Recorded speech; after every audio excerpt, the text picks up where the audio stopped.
Tasmania is a land of rugged beauty, a place of wild and overwhelming landscapes. It's comparable in size to Scotland in the United Kingdom, and it's made up of vast mountain ranges, dense forests, raging river systems, and hundreds of kilometres of jagged coastline.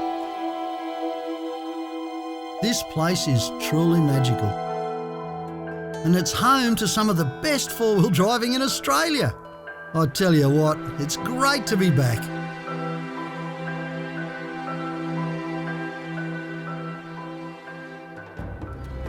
Right now, we're heading down to the Mount McColl track. Look at this scenery, it's just insane.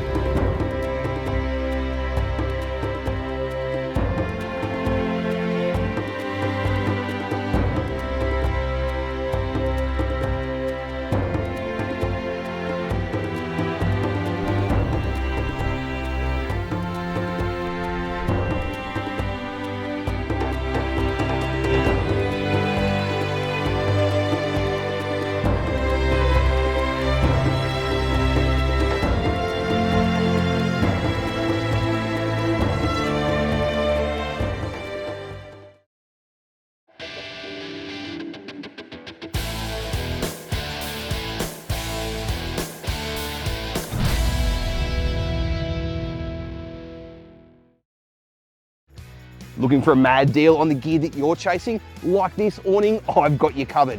Keep an eye out throughout this video for an exclusive discount code and get 10% off store-wide for all 4-wheel drive Supacentre YouTube subscribers. And as always, enjoy this adventure because this is an epic trip. We began our trip by saying goodbye to the mainland when we boarded the Spirit of Tasmania at the Port of Melbourne. This ship leaves once a day and travels overnight to Devonport, while you sleep in one of the well-equipped cabins. We had a great feed in the a la carte restaurant as we pulled away from the harbour and began our 250-kilometre journey across the Bass Strait. We get to Tasmania early the next morning. Too good. We headed southwest along the Murchison Highway towards Queenstown, where we'll be attempting some of the best tracks in the surrounding area, like the one we're on now, just 20k south of Queenstown, the beautiful Mount McColl track.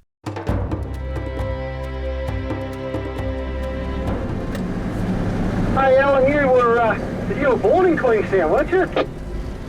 Yeah, born and bred. What was it like growing up there, mate? Must have been good. Oh yeah, you had plenty of things to do. You could hop, skip and jump and you was in the bush on the bike, or once we got old enough the bikes went in the shed and these things come out. So you've been into four-wheel drives most of your life, I suppose? Yeah, most of my life we've been, mucked about with them with Dad and sort of, we used to do a fair bit of four-wheel driving and shooting and that, so yeah, we always had one at home. What's your Toyota? It's a new one, isn't it? Yeah, one of the new V8s. And what did it replace, mate? What did you have before that? I don't know, it's 85s, 75 series, one of the old ones. Probably the model after your shape you're in now. Bit of a change moving up to the V8? Oh, lovely. Plenty of power, comfortable. Yeah, I don't think I'll go back. I think I'll stay with it.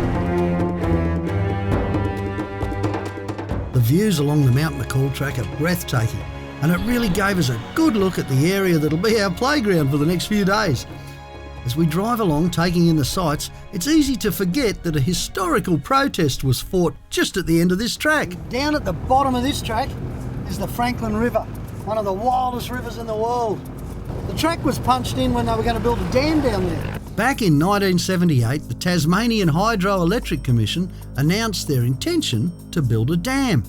But by 1982, the site at the end of this track became a battleground for a monumental campaign to stop the dam being built. People came from all over the world to save the Franklin River, and in 1983, the campaign proved successful. The dam was stopped and the river was saved. But it'd be pointless if future generations of Australians can't come in to enjoy a look at it too, wouldn't it? If you can't do that, there was no point.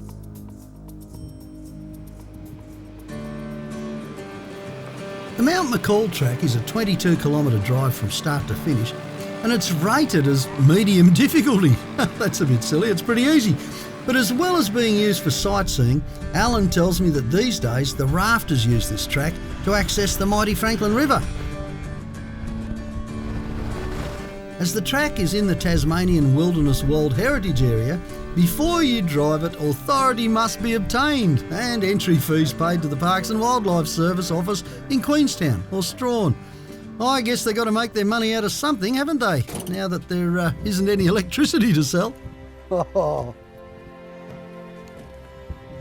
How glorious is this? Lovely. Wow.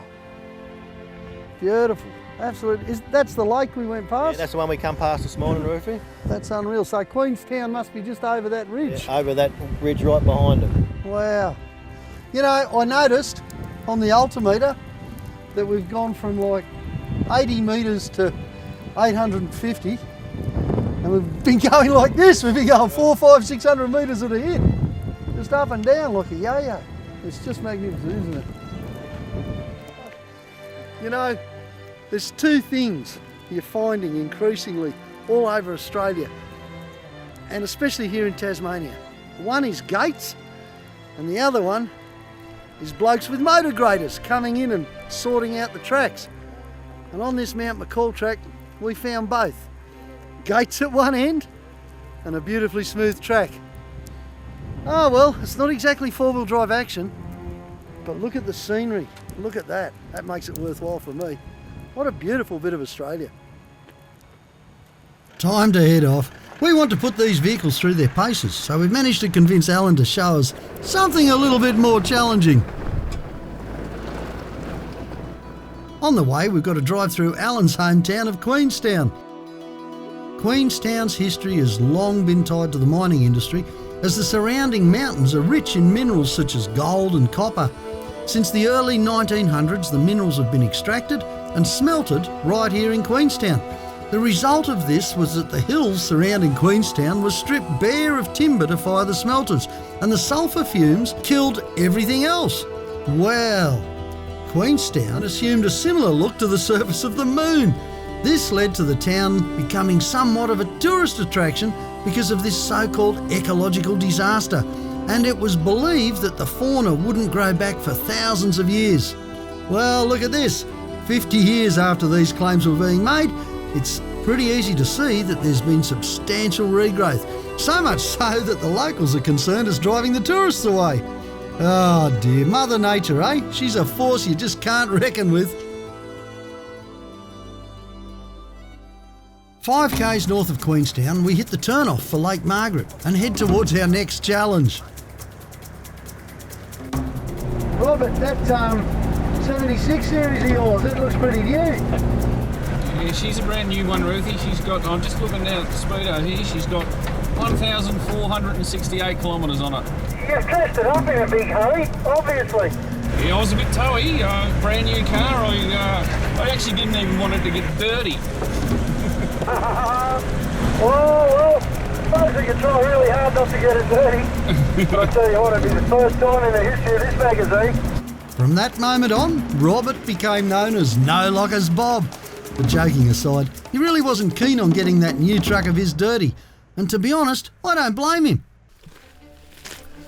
Well, we've been pestering Al to give us more of these good tracks. This is what he's come up with, the Boulder Hill track. And by the look of it, you need a big pair of boulders to do it too. Let's give it a go. Come on, fellas. Jeez, this one starts out steep by the look of it. Have these boulders on the side of the track don't end up in the middle. Oh, that's a big bugger, isn't it? Just make it more challenging. This track follows the electricity pylons that head out from Lake Margaret Power Station, the first hydroelectric facility ever built in Tasmania. Boy, those guys servicing the lines must have some fun getting in here, eh? Some beautiful views down here, gentlemen. 410 metres we are, so we've come up, about 170 metres since we left town. That's a serious bit of climbing in that short distance, John. Very serious, and it looks like we've got more coming up. Upwards, ever upwards we go. This really steep country, experienced it before in Tasmania.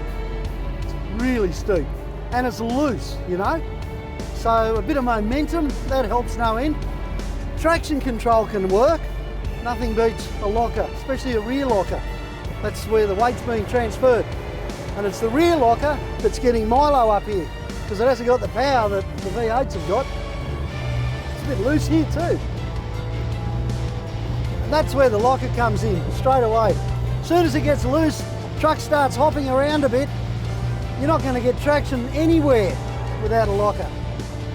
Unless, of course, you're no lockers Bob, who seems to be hanging on in there so far. I wonder how he'll do if this track gets any worse. Well, looks like we're going to find out. Oh boy. Good idea, Al. This looks a bit steep, mate. I reckon. I'll tell you what, I think it might be time to let some air out of the tyres. This terrain is exactly what we need to test us and our vehicles. It's very rocky and very loose.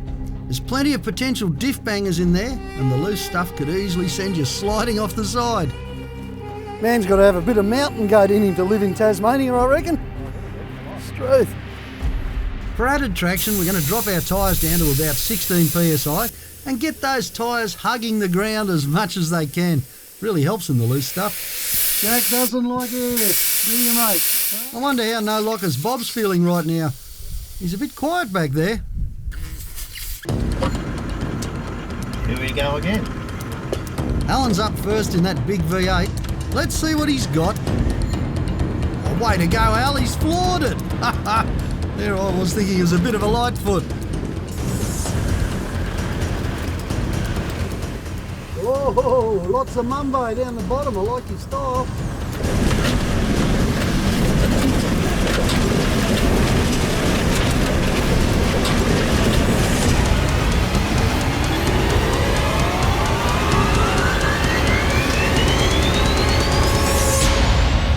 Well, Alan just booted it.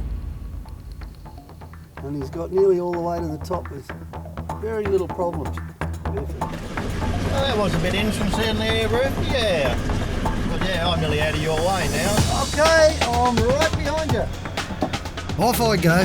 I got the rear locker in, and although I'm not going quite the same pace as Alan, I'm still crunching my way up these boulders, I can tell you. Looks nice and loose there, John. I've got to focus though, because any slippage here and you can easily spew off in the wrong direction.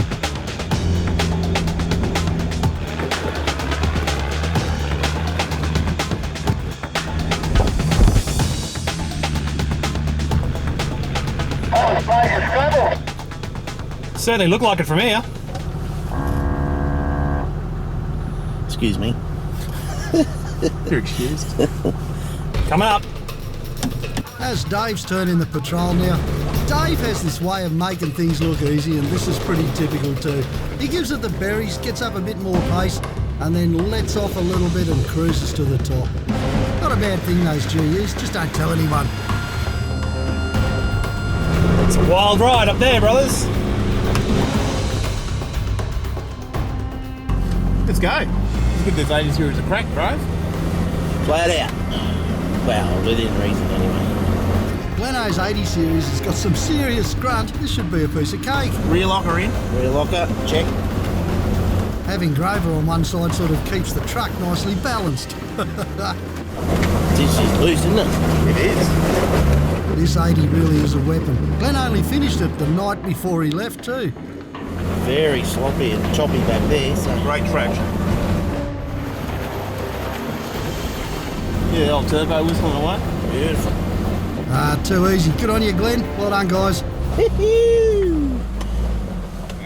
Get ready, boys. Here we come. Now, this is going to be a real test. Come on, boys. Up you come. We're the only ones with no diff locks.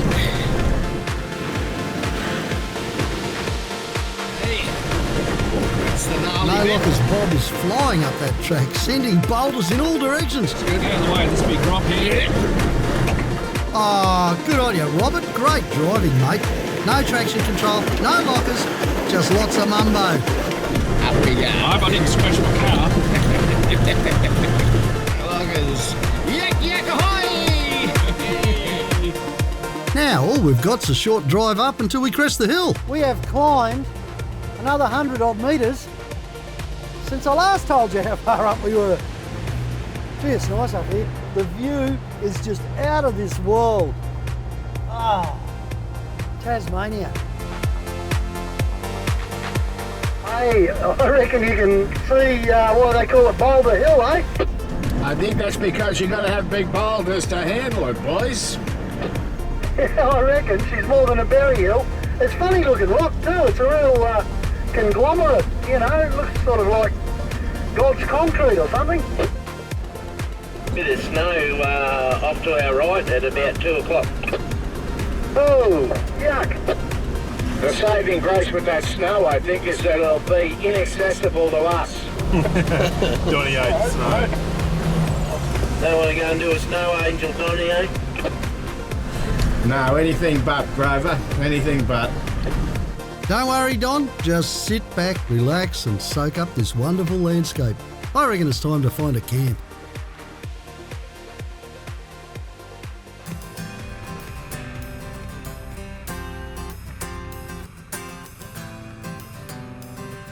By the time we reach camp, the weather's taken a turn for the worse. But that's no surprise. The locals say that it's pretty common to get 4 seasons in one day down here. Hey fellas, how about this weather, eh? They've turned it on for us. Oh, well, there you go. I'm going to be comfortable as I'm off the ground. We've got a great swag, and this will keep some of the weather off. I hope this weather clears up by tomorrow, though.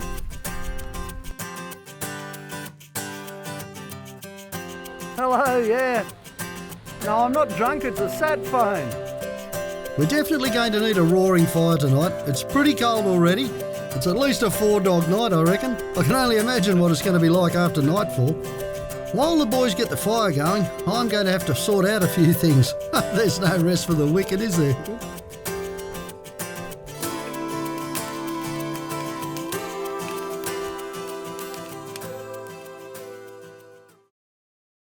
Get more for less at 4-Wheel Drive Supacentre with incredible deals on Adventure King's camping and outdoor gear.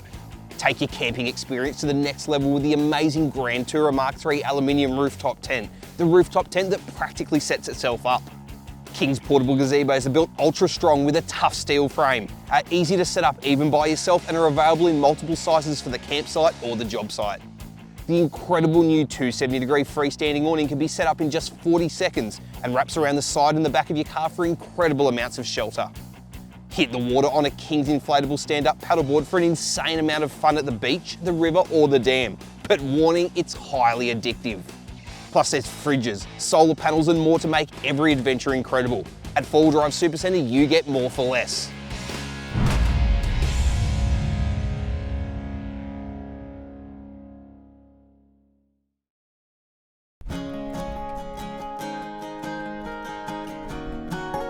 The morning after the night before, and it's not quite the sunny day I'd hoped for. Oh well, the air here is crisp and fresh. In fact, it's some of the freshest air in the world. Better believe it when it's about 5 degrees below zero. I don't know where we're off to today, but Al reckons it's going to be a corker. I can't wait.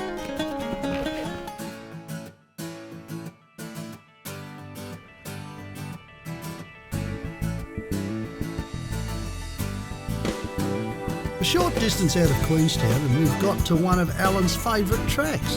This is the track with no name. Sounds intriguing.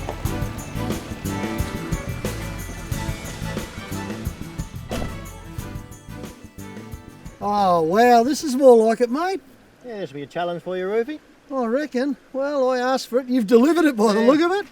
Does this go all the way to the top of that hill? Right to the plateau. Fair dinkum. Yeah.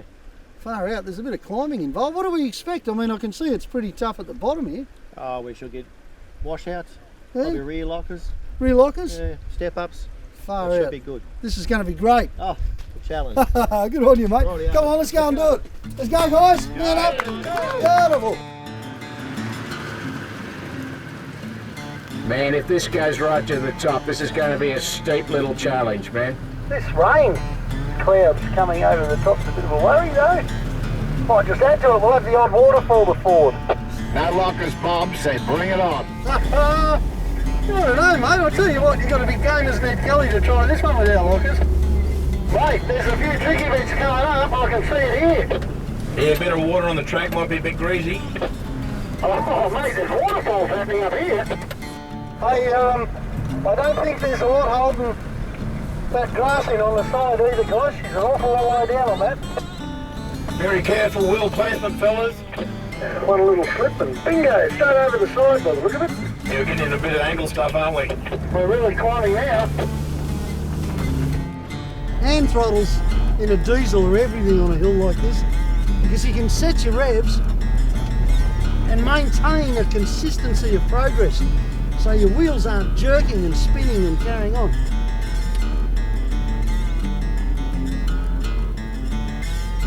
And it's just started to rain again.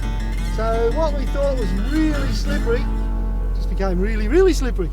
Wow. Okay, look at this track. Yep. Are we going up there? We're going up there, mate. Unbelievable. Unbelievable. We asked Alan for a challenge and he certainly delivered. This climb is steep as, it's got huge ruts, washouts, loose rocks, little ones, big ones, and to top it all off, it's raining.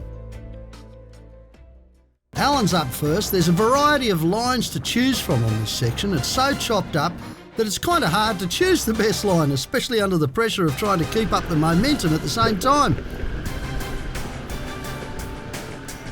Oh well, looks like Alan's doing just fine though. Those V8s are something else, aren't they? Look at that, he's at the top. My turn. Come on, Milo, you can do it. Okay, rear lockers on early in the piece, because I need them right from early in the piece. As far as technique goes here, you know, it's just knowing your truck, isn't it, really? Knowing what it's going to do. I'm hoping I know mine about now. Big hole on the left-hand side, but suspension drops beautifully on Milo, so I've coped with it. I'm at the top, you beauty! Jeez, I enjoyed that. 2 down, 3 to go. I'm going to have a closer look. Here comes Dave in the junior listen. And, he's got lockers both ends. I think he'll only be on the rear locker. This thing's got beautiful suspension movement. First step here, that's going to be his first difficulty, I reckon. Up until there, should be dead easy. See how he mounts this. Oh, a little bit of left wheel in the air there. Not much though, suspension recovered beautifully. Hear that? No wheel spin, he's just holding the revs beautiful. Picked up a big gully here. And there it goes. Oh, lovely job. Now this is his hard bit here. Let's see how he goes.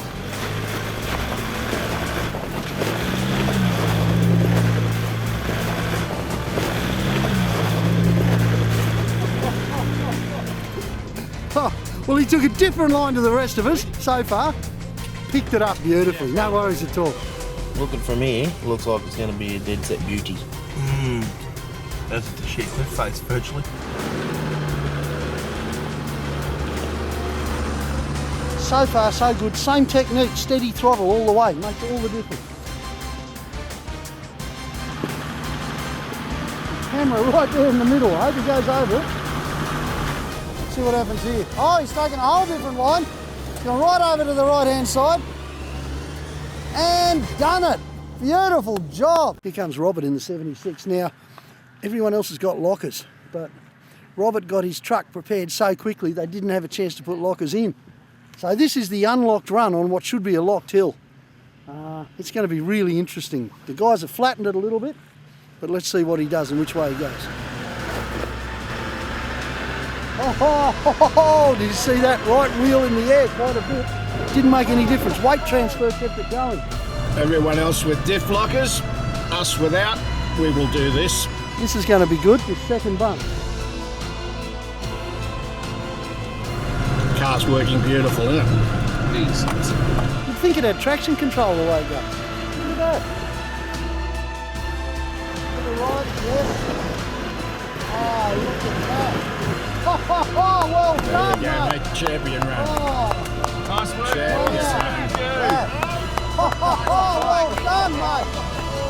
I mean, you know, fair enough, we've smoothed it out a little bit for him, But that was a really good effort. That was amazing. Let's go.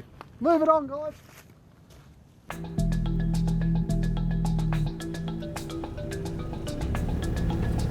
Tell you what, Alan, this is the Tasmania line. Remember, mate, she's tightened right up. The track's gone down to nothing, and I'm getting wet by trees on both sides. We're really closed in here. Yeah, it's amazing how the scenery changes so much down here, John. It just goes from totally different landscapes.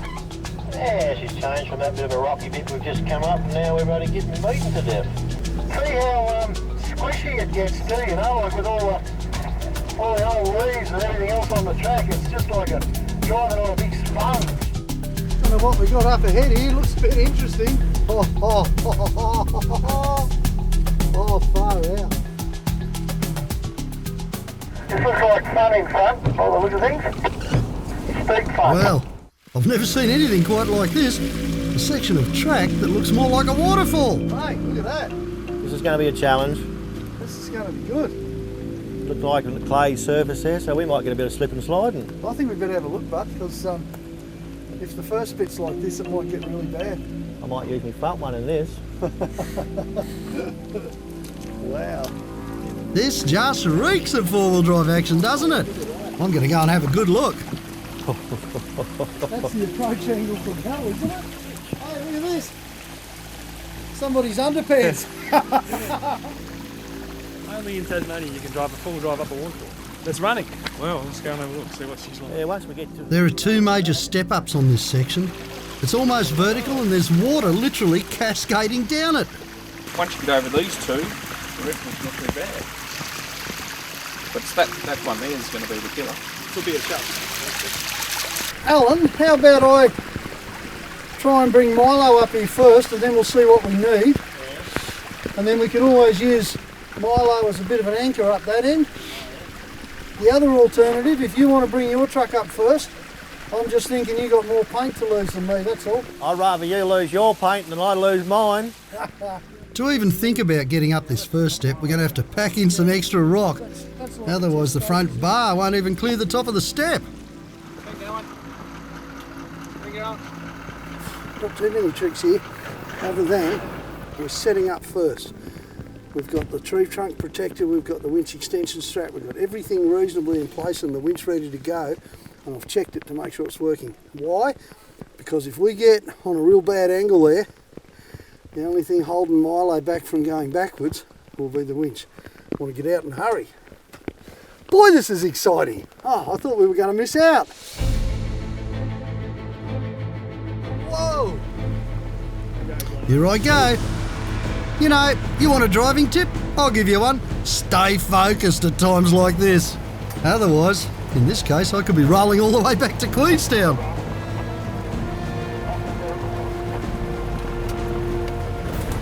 It's not much of a plan. I'm just going to turn up the throttle, put the lockers in, and punch it up the right-hand bank. Hopefully that'll work. I just hit something real solid, Dave. Is it the front or the side?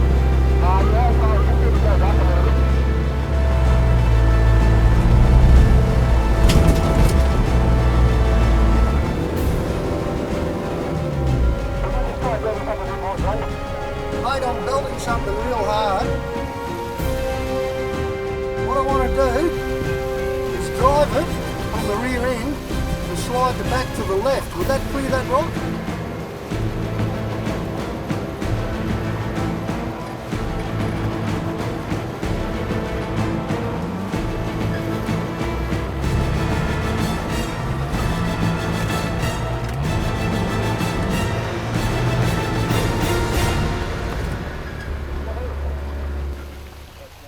Mate, I never thought that'd happen.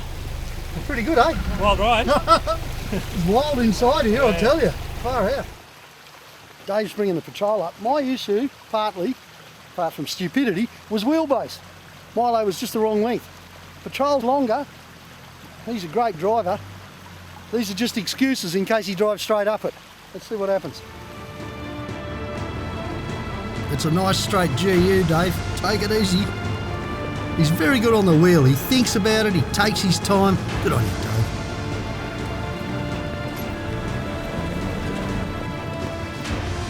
pure concentration here from Dave as he just tries to find the one place on this track that's got a little bit of traction.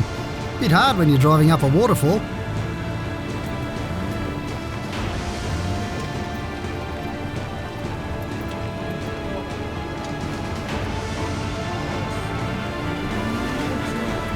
Little bit of mumbo and he's there.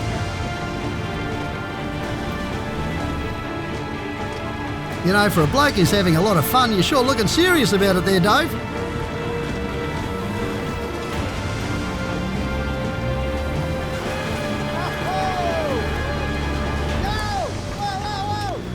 Well done, Dave. Great driving. He sure put on a performance, didn't he? Geez, Glenn, you've got something to live up to now, mate. Yeah, mate. Go get the 80 a crack.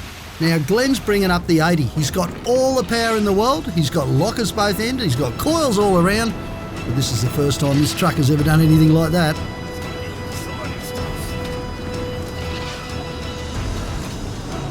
Wow, that first step just won't let him pass.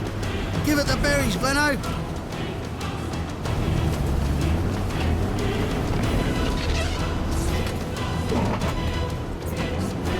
Listen to the power the 80's got. It's just pumping it out. Say when.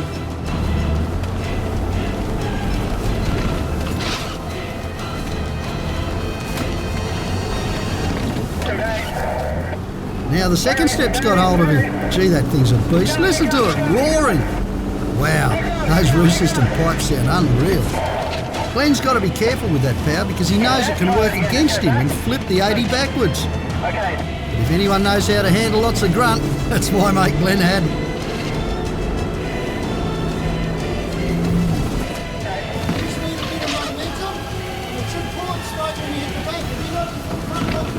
Yes.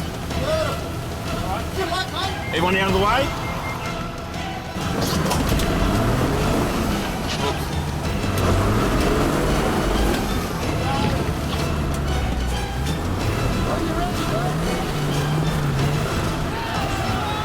That's it. He's up and over. Great work, Gleno.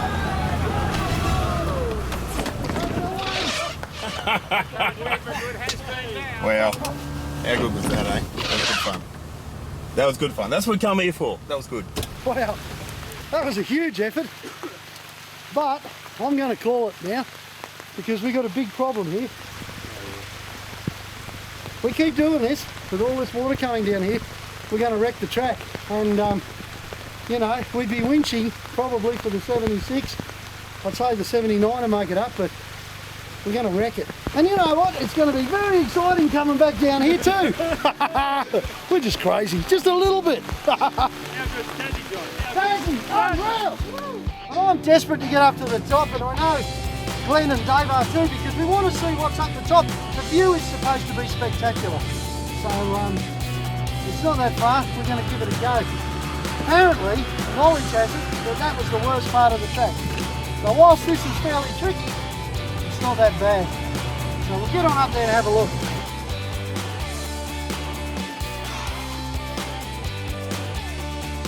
What do you think of the view, guys? And now it's snowing, and it's about negative something degrees. Wow, no view. Good drive, bud, eh? Righto, let's go around and get the other fellas. You cold, Grover.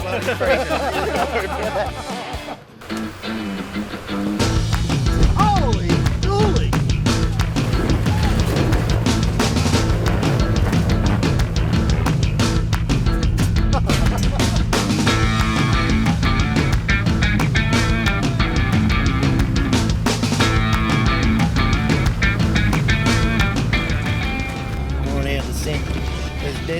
There's water cascading down the track. This track has deteriorated considerably in the time that we've been playing around up there, hasn't it? This has just turned to total slush. It's funny, isn't it? Just when you think you're almost homed and hosed, because you're heading back down again, you suddenly remember that it was a bit of an effort to get here.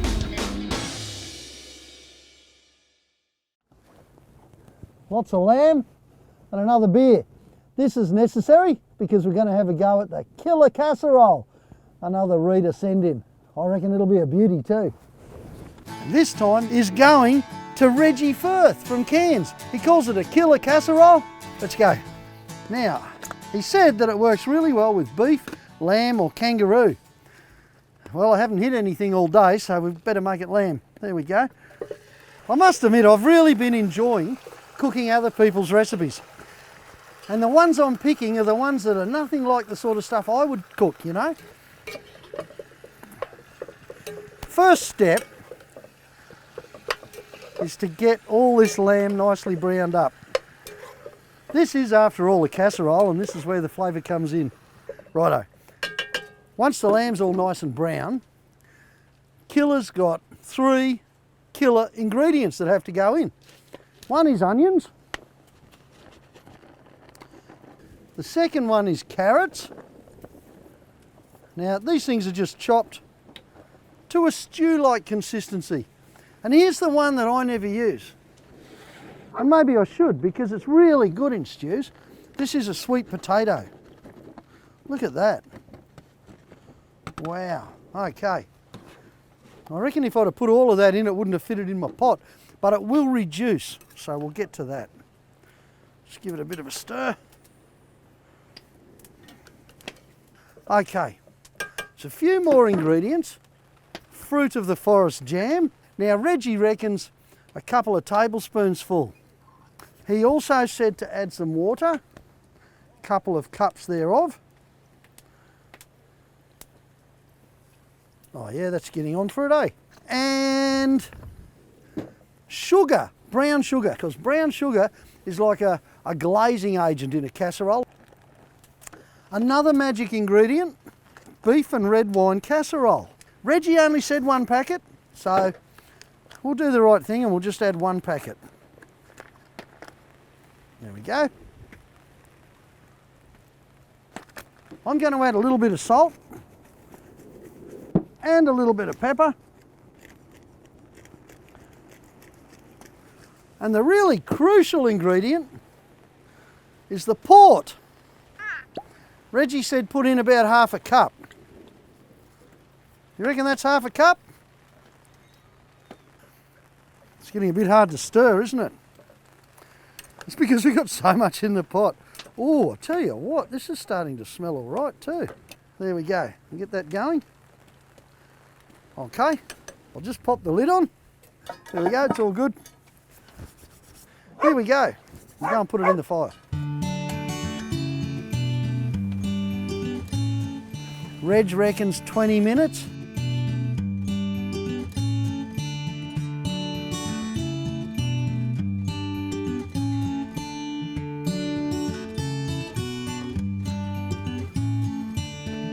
Righto, let's see how Reggie's killer casserole turned out.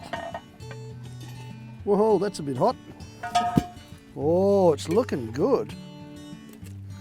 Whoa, I can smell the port. Looks good, doesn't it? Looks awesome. Yeah, try a loaf of bread, mate. Good on you, mate. That's awesome. I reckon I'll shove some out, feed everyone else. I've got to have a go at this myself, actually. This is looking really good. We use lamb, but Reg reckons it works with beef and kangaroo. And oh, that's unreal. That's unreal. Yeah. Thanks, Reggie. It definitely is a killer casserole. Right, go and sit down around the fire. Yeah. Get more for less at 4-Wheel Drive Supacentre with insane deals on King's DIY storage and 12-volt gear to build your dream 4-wheel drive. Whether it's an inverter you need to run 240-volt gear on the job site or the campsite, a battery box or a 12-volt control box to easily access your power, King's 12-volt DIY gear is what you need to take your 12-volt setup to the next level. Need a battery? King's has you covered with a full range of AGM, slimline and lithium batteries in sizes ranging from 98 amp hour to 200 amp hour. All built with ultra high quality components to go the distance. And of course you just can't beat King's solar panels and blankets to silently charge your batteries anytime the sun's out. At 4-Wheel Drive Supacentre, you get more for less.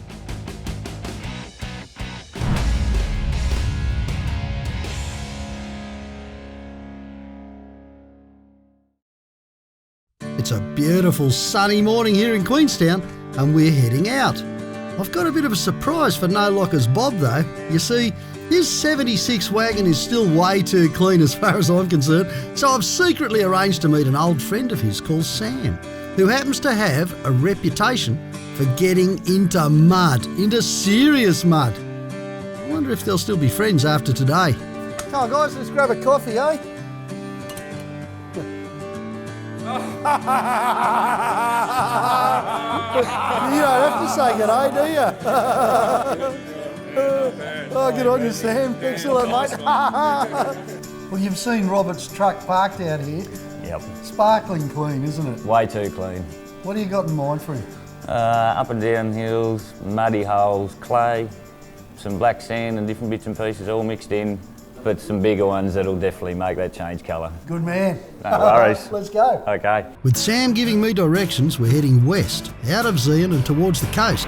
He suggested we take the Climbys track from Trial Harbour and follow it north until we reach Granville. It's been a while since I've been up here. I wonder what's changed. Hey, look at that view, guys. Looks nice out there today, doesn't it? Mate, goes forever.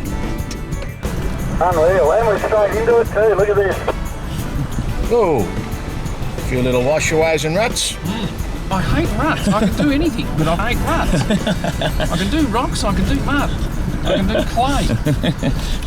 Mate, this is a bit of a slow track right from the start. No one's been down here in ages. I've been in it for a while. I feel like a bit of an explorer coming up here.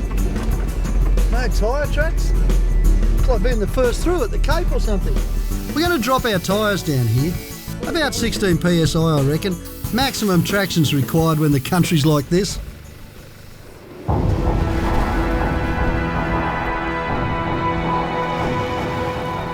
It's a totally different terrain again, Bonnie, isn't it? It is. Sandy, bloody rocks. Seaside caper.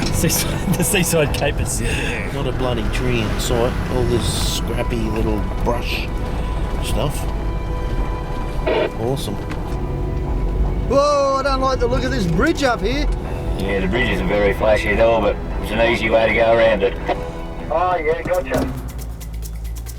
The Climbys track stretches all the way up to Granville Harbour. Now, I've been here before, but that was heading south. And since then, a whole lot's changed. The harsh weather has really nailed this end of the coast. The track's all ripped up, and apparently most of the bridges here have just about rotted away too. Go, go, go, go, go, go, go. Looks like we're in for a bit of fun. Lovely. Has been returned it into the Hume Highway now, mate. You should be able to do this dead easy. Definitely trolls underneath that bridge.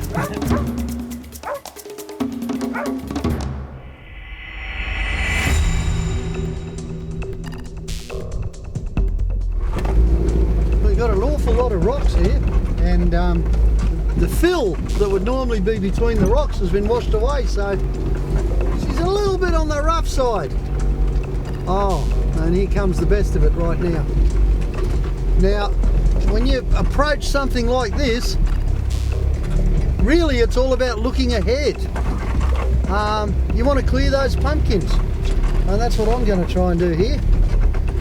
Just pick my high spots for the wheels, and then I know the pumpkins will be clear. Whoops! Holy dolly! Just about hit Cinderella that time. This is good. It's not just the weather that changes dramatically in Tasmania, it's the actual geography, the geology of the place itself. Here we are, probably 60, 70 k's from where we were just the other day, and instead of great big steep mountains with lots of big rocky trenches, we've got a whole different sort of country. The ground's different, it's a lot flatter, it's a lot more ripped up in places too. There's a lot more clay here and a lot of round stone. Ah well, that's Tasmania. Oh boy, looks like the track is closing right in on us. Well, judging by those other bridges, I'm a bit nervous about crossing this one. You can usually tell when you're coming up to a creek because there's more vegetation around creeks, isn't there? This one's a prime example. It's totally overgrown. Have a look at this. Okay, No Lockers Bob, time for a bit of bush pinstriping. That's a nice scratch. There's a couple of nice ones. There's another couple. Oh, nice!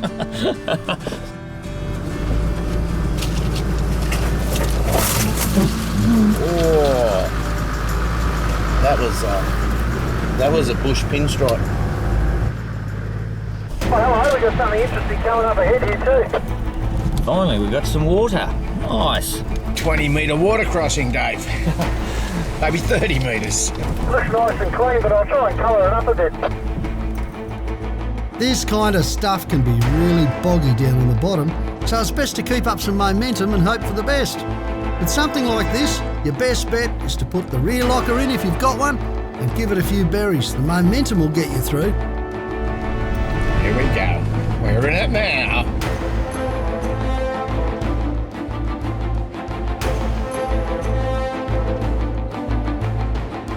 We're on, you're the man. You're the man. You ready?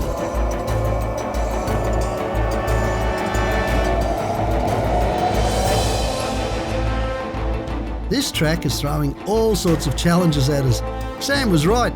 There's bulging rocks, step-ups, step-downs, washed-out ruts and a few interesting water crossings too.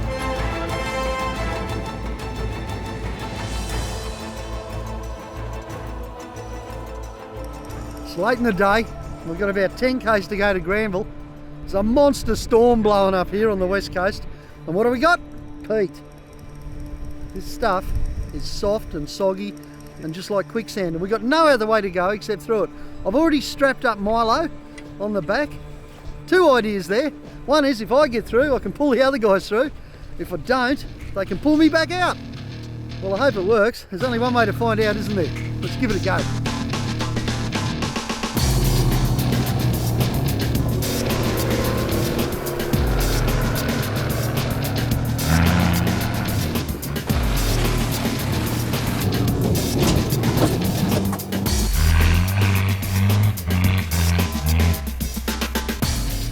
I didn't get stuck.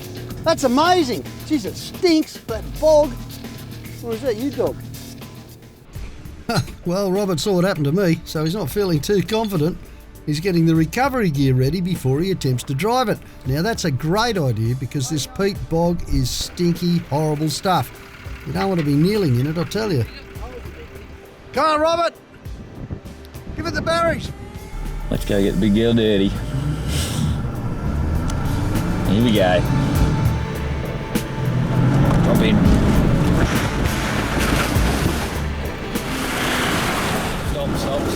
Stop. There he goes, sunk on the right-hand side. Now the best thing to do is stop spinning the wheels in this situation. You don't want to dig yourself in any deeper. At last we got some mud on it for you, Robert. Hey? Thanks, old boy.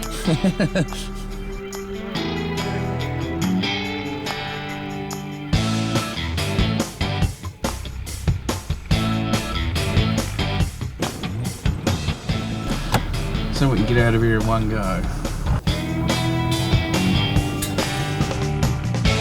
Off we go.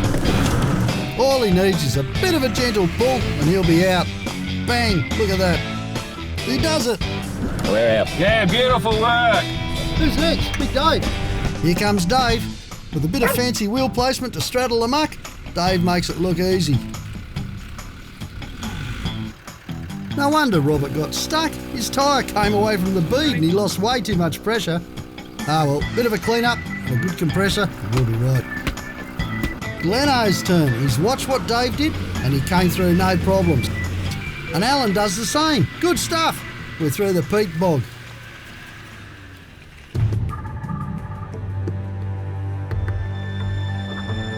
But hang on, I wasn't expecting to find this just around the corner.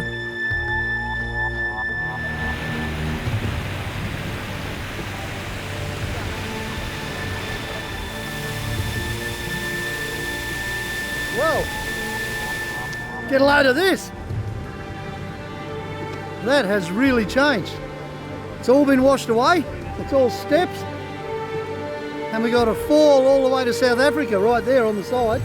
And when we've done this, we've got the other side to look forward to. A little bit of wheel placement here. Everything should be all right. I've got a feeling I know who's going to be going first though. This should be good. Better give it a go, eh? Come on, you guys. This is, I'm not even excited about this one. I'm actually a bit worried because it's tight. It's really tight.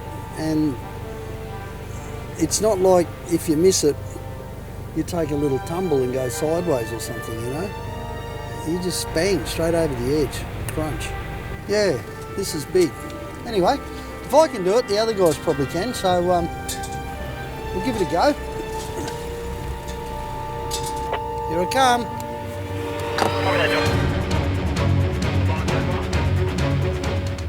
What we're aiming for is that tyre come down through here. With a bit of luck, that rock is going to pick that wheel up and push it that way a bit. Yep, it did. That's okay so far, yep. Okay. It's a bit technical, this. It's good working with Dave, you know, look, he knows his stuff. And the next thing I'm going to do is take it really easy. I'm going to go down here on brakes. I don't have the lockers on, not until I get it straight, then I'll whack the rear locker in. You should see the view over there. Here we go. Hey, we've done it! Oh, yes! Yo! On the other side, the big problem's going to be smashing the diff, of course, so I'm just keen to avoid that. I'm just looking for Dave to spot the high spots. I know where my diffs are, and I'm just going to try and avoid it.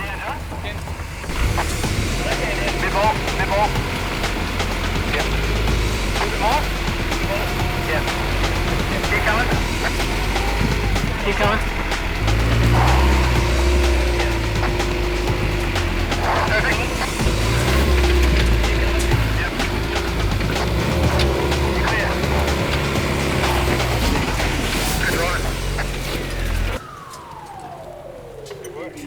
Oh, thank you, David.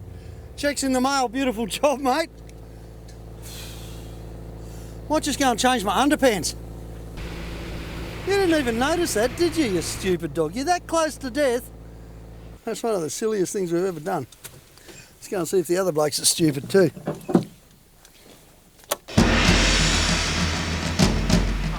How game is No Lockers Bob, eh? There he is with about 1,500 Ks on the 76 series now. And he's coming down this treacherous little bit of slope with nothing but South Africa on the other side of the hill. This is one of the most extreme little climbs I've ever seen.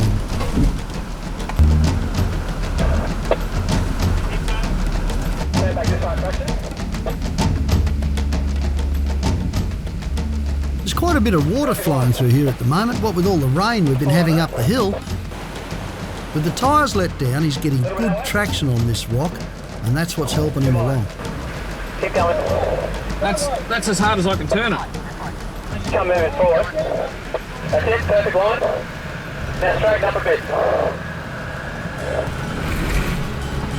You've done it, mate. You've done it. Well done. How did that feel? And here we go. There's a pretty nasty step down. We can see how I go with a slightly bigger truck. And it's a sheer fall off to the left. It certainly is. Dave's managed to eat everything we've thrown at him with that GU. Beautiful suspension and great driving. That's definitely the key. Plus those lockers both ends, of course. Dave. We're now down that and going for the creek crossing. Hang on.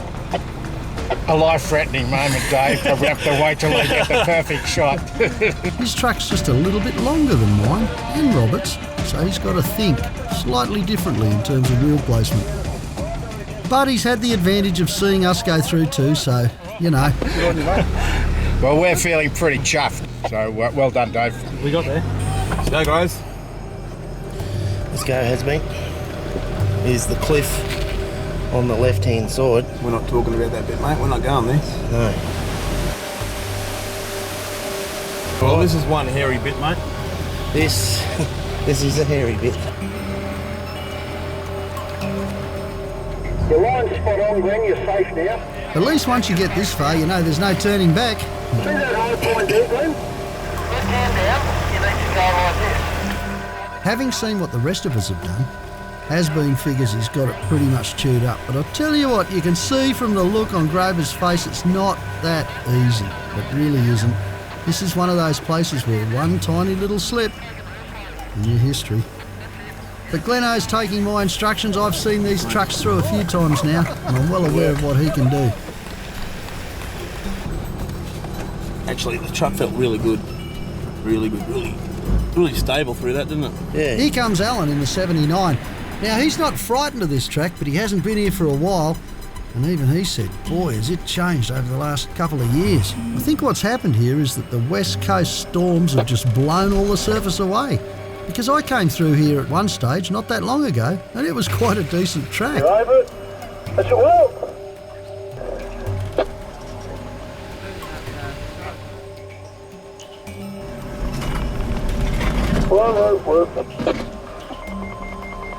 Get a load of this. When he comes up, the diff's just riding across that rock. And it's soft rock, so it's just cutting into it a bit. But the worry is that it's going to pick up and go bang and shatter it. So we'll just try and get this rock into place. Has-been's got a couple on the other side, and that just might lift that up enough. Now just see what happens. Off you go. That's it.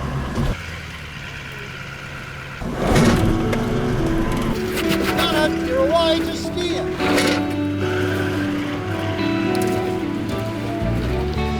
Well, we got the cars across, and we've done it with just enough time to spare. Wow, what a ride. A little bit of damage, only underneath. This is such a wild place. The sea's pounding in, the wind's roaring in from the other side. It's phenomenal. Not a place to come unless you're totally prepared. Your machinery's prepared, and you're mentally prepared. Don't do anything silly here, guys. You only get one chance. I'll tell you what, it was exhilarating, like you wouldn't believe.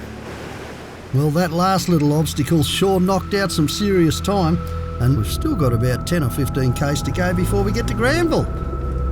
Whoa. This is adventure. Chopped up track. Night time. A couple of river crossings indicated. Wow, it's all here in a big package. We're in the middle of it. Driving at night can be treacherous, and the headlights can really play tricks on your mind. What looks easy can actually be extremely challenging, and vice versa. The trick is to take your time. Don't rush things, and if you're not sure, just stop, get out and have a look. You could find yourself in some serious trouble if you're not careful. Just take a look at how that track has completely fallen away. That could have been a disaster if I hadn't seen it first. You've got to keep hard to the right here, and there's still a chance of the track falling away with all our weight on it. Oh, hang on, we've got another water crossing coming up.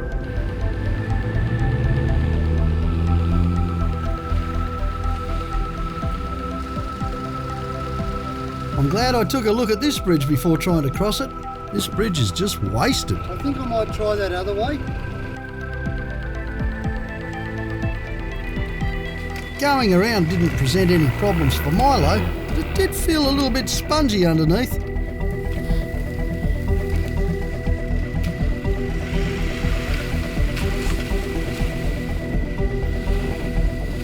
Oh dear. Looks like No Lockers Bob isn't getting the same traction as Milo. With a few more goes, it's clear that he's just not going to make it up here.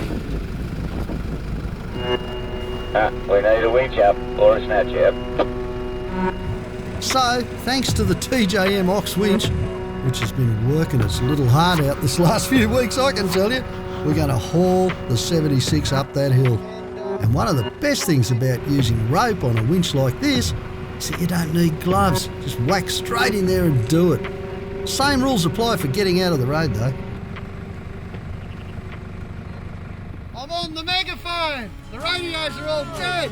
Try and come up here. Come on, Gleno, give it the berries. Plenty of momentum, that's what you need. Yes, we're through.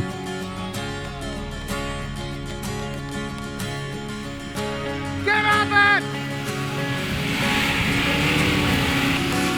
Good on you, Al.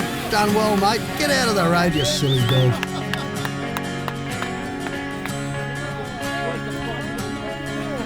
Well, that was it, our last challenge. And just a little bit further on and we've hit some civilization and a solid looking bridge for once.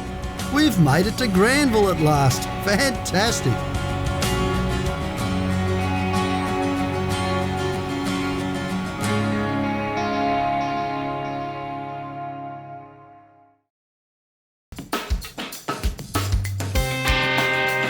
Forget building your own set of storage drawers or paying well over $1,000 for a set elsewhere, and get your hands on a set of incredibly tough and unbeatable value for money Titan storage drawers. Our entire range of Titan storage drawers have been built to handle just about anything you can throw at them. All models of Titan double drawers come with an included built-in fridge slide on the left-hand side, saving you up to $200 compared to some other brands that charge extra for a fridge slide. Each drawer top also has these heavy-duty spring-loaded tie-down points to secure your gear on even the most corrugated roads. We've put them through their paces like none other. We've jumped on them, overloaded them with bricks, chucked an engine on the drawers at full extension, absolutely flooded them and used them off-road year after year to prove just how tough they are. The Titan 900 single drawer is perfect for those who have limited space to install a storage drawer. It has internal dimensions of 430mm wide, 790mm long, and 190mm deep. The Titan 900 double drawer setup is ideal for smaller wagons like Prados, Pajeros, and SUVs, with the internal dimensions identical to the 900 single drawer on each side. The Titan 1300 ute drawers are made specifically for vans and utes. The internal dimensions are 1200mm long, 430mm wide, and 150mm high. The 1300mm single drawers are also a cracking addition to the back of vans and utes. The internal dimensions are the same as the double 1300 drawers, but have an extra 40mm of depth, making them 190mm deep. And finally, for the bigger wagons like Land Cruisers and Patrols, the double 1070 storage drawers have internal dimensions of 880mm long, 470mm wide, and 180mm of depth. They come 95% pre-assembled, and all you need to install them is a couple of basic hand tools and a couple of hours on a lazy Sunday arvo. You can also add optional wing kits, both model specific and DIY, so you can finish off the back of your four-wheel drive and have plenty of storage available for your next adventure.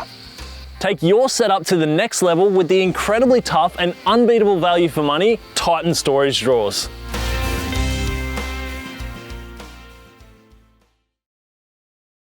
If you're after a next level 12 volt upgrade for your vehicle or your next camping trip, then check this out. The Adventure King's 120 amp hour lithium battery. This uses high capacity, brand new grade A lithium iron phosphate cells capable of thousands of cycles. It's paired with a high quality BMS able to output up to 160 amps of current. The future of 12 volt setups is here. Lithium batteries are super lightweight and still have heaps of power capacity. In fact, this battery weighs just over 15 kilos. That's about half as much as a similar capacity AGM. But that's not all. Lithium batteries have the ability to use their entire capacity from 100 to 0% and still have an incredibly long life. The reason Adventure King's lithium batteries are so good is because they use lithium iron phosphate chemistry. That means if you're using the entire 120 amp hours of capacity in this battery every day, it would still last almost 5.5 years. Some cheap lithium batteries use grade B or even second-hand cells to keep the cost down, but not here. Adventure King's lithium iron phosphate batteries use brand new grade A prismatic cells. When these batteries are assembled, each individual cell is matched with others and then grouped. Then those cells are balanced, which means that these batteries always function at their best and ensure you have full capacity. Another major feature of these Adventure King's 120 amp hour lithium batteries is the high quality internal battery management system. This BMS for short takes care of the individual cells. It balances them while you're charging your battery. It prevents overcharge, over discharge, over temperature, and short circuits. A high quality BMS is so important, and it's also incredibly important to match the BMS to the cells and the use of the battery. A good indicator of a high quality BMS is to look for high current discharge and charge ratings. This battery is capable of charging and discharging constantly at up to 100 amps, and it can do a peak discharge of 160 amps of current. A high discharge current and a high peak discharge current are very important if you want to run things like inverters that need a lot of power when they turn on to fill the capacitors. If you're looking at a battery that has a much lower charge and discharge rate, they could be cost cutting by using a cheaper BMS. Lithium iron phosphate is a safe technology, unlike some other lithium chemistries, and Adventure King's lithium batteries are doubly safe. Not only are they sealed and safe to use in your vehicle, they've also passed a short circuit test, overcharge test, over temperature test, and a vibration test, so they're ready to be put to use. Some lithium batteries are extremely sensitive to hot and cold temperatures, and they can be damaged or destroyed by trying to use them. Adventure King's batteries though can be charged anywhere from 0 to 50 degrees Celsius and used or discharged anywhere from -20 right through to +60 degrees Celsius. They use threaded M8 terminals for high power output and easy connection. Measuring in at 330mm long by 162mm wide and 215mm tall, they fit perfectly in an Adventure King's battery box for a lightweight and powerful portable power station. And with 120 amp hours on tap, you could run a camping fridge for 5 or even 6 days.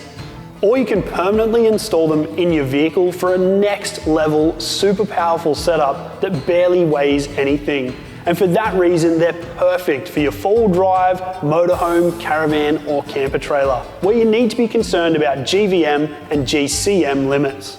So if you want a safe, lightweight, super powerful, and super long-lasting lithium battery for your next level setup, you can't beat an Adventure King's 120 amp hour lithium battery.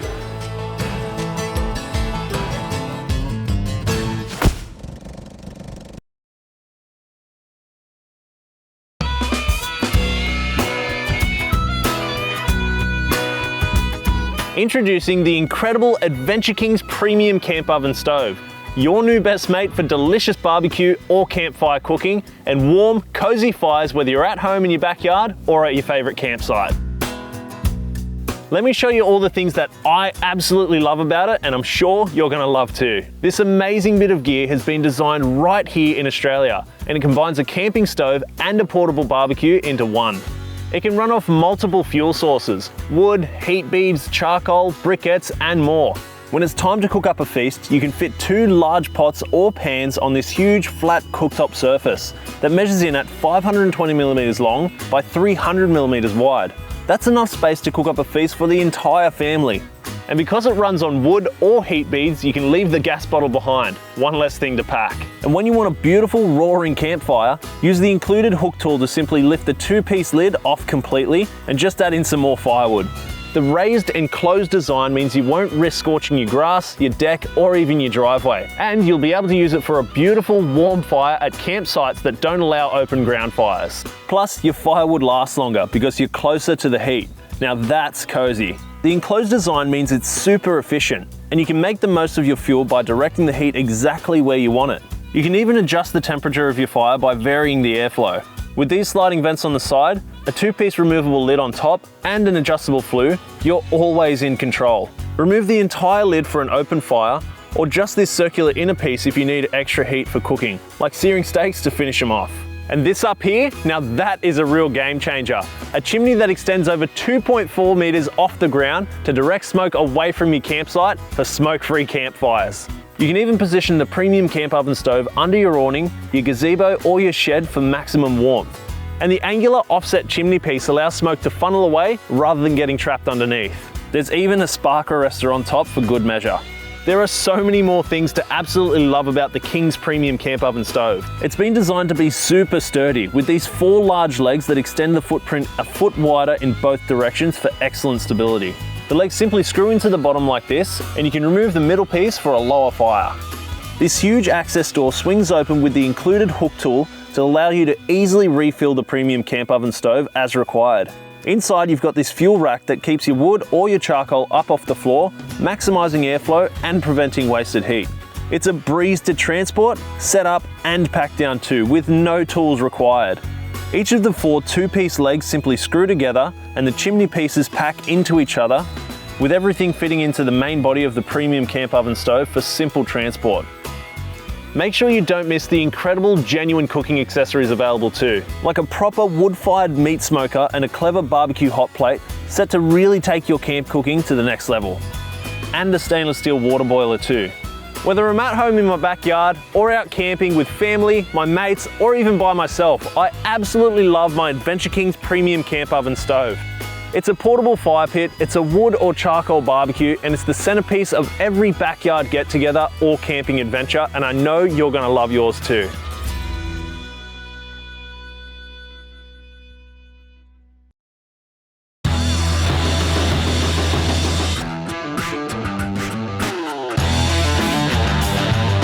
Introducing the insane new Adventure Kings 9-inch lethal LED driving lights. These things have an amazing combination of both spot and flood light.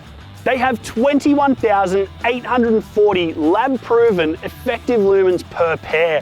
That's over 2,000 more than the previous generation. Plus, they have huge light distance performance with 1 lux at over 1.3 kilometers. These are the LED driving lights that other lights wish they were. You asked and we listened. You said you wanted even more flood of light out of your LED driving lights to light up the sides of the road, the highway and the tracks. We went back to the drawing board to redesign the lethal LED driving lights to produce exactly that. At the same time, we upgraded the lights to the ridiculously tough Kings Laser Light die-cast aluminium housings and 3mm folded steel mounts. So not only are these some of the brightest LED driving lights we've ever sold, but they're also the toughest. How bright? Try a lab-proven 21,840 lumens per pair and 1 lux of 1,342 meters. That's real-world lumens too, not the theoretical lumens that some lights claim they produce. That's thanks to the genuine German-designed Osram LEDs for simply unparalleled light performance. We've also re-engineered the lethal lights with a new 5,185 Kelvin colour temperature. That means they're just a little bit more on the softer, warmer side. Still a clear, crisp white light, but that little bit easier on the eyes when driving long distances. And of course, you get all the features and quality you'd expect from Adventure Kings driving lights, like polycarbonate lenses, the same stuff riot shields and fighter jet canopies are made of, and an IP68 water and dustproof rating, meaning these lights are waterproof to a depth of 1 meter for an hour. Plus, for the first time ever, they're rated to IP69K. That means they can withstand high-pressure jets of hot water. That tough die-cast alloy housing features passive cooling fins and a waterproof breather for longevity, and they have the ability to run on both 12 and 24 volt, meaning they're suitable for everything from cars and four-wheel drives to trucks and machinery. Including the brackets, they measure 250mm high, 230mm wide, and 115mm deep. They have an attachment system that uses 2 8mm bolts on either side to positively lock them in place and prevent them from falling out of alignment. And of course, they use the same plug as all previous Adventure Kings lights, which makes them an easy 10-minute upgrade. Just unplug your old lights, bolt the new ones on, plug them in, and you're ready to go. Add in a 2-year warranty and you've got a simply incredible set of lights that leave the competition looking a little underwhelming. The Adventure Kings 9-inch lethal LED driving lights are the best value LED driving lights on the market. We've re-engineered them to be incredibly tough and incredibly bright. They'll turn night into day, and they're on sale right now for a price you have to see to believe.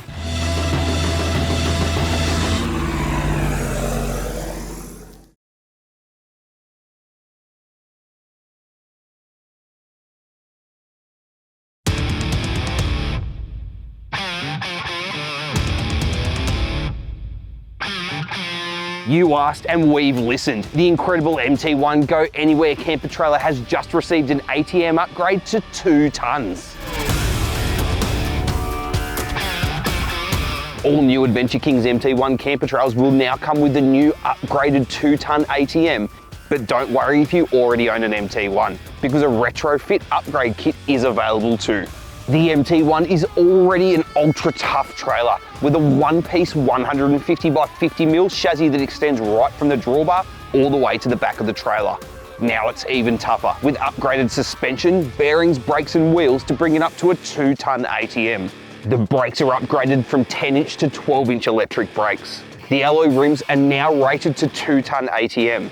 And an upgraded set of suspension arms also suit the upgraded ATM. And for existing owners, the retrofit upgrade is incredibly easy to do at home yourself. Everything just bolts onto the trailer with no modifications needed. That extra payload capacity means that you've got more ability than ever before to carry the gear that you need and still remain legal. For more information and full detailed specs on the MT1, see the 4-wheel drive Supacentre website. Now with a 2-ton ATM upgrade, the Adventure King's MT1 Go Anywhere camper trailer can carry more gear than ever before.